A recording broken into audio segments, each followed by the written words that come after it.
Hello po, so marami pong salamat sa mga bagong nag-subscribe dito sa aking channel. Ay patuloy po natin suportahan ang mga Good Samaritan. So pabahay nga daw po ni Erica ay malapit na pong matapos. At tinutupad nga po ng mga sponsors ng mga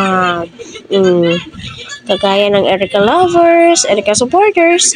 Andyan daw ho sila sa likod ni Ekay para gabayan, para makapagtapos sa pag-aaral, at iwas-iwasan daw ho natin na i-bash po siya.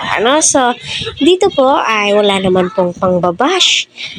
Kasi iisa na lang man po ang ating gustong mangyari, no? Good vibes lang po tayo, no?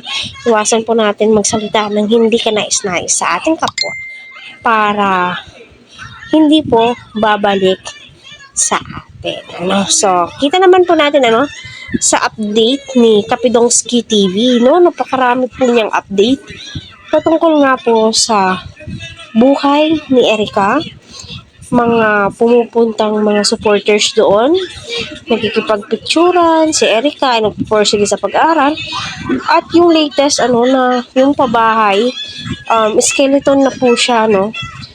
Or may bubong na siguro ngayon. Kasi pinagtulong-tulungan ng mga sponsor niya para mabuo po yun. Para matupad yung pangarap po nilang bahay at maging komportable po sila. At ngayon, patuloy pong tikom ang bibig ni Ekay patungkol po dyan. Siyempre, may mga tao nang tumutulong sa kanya, di ba?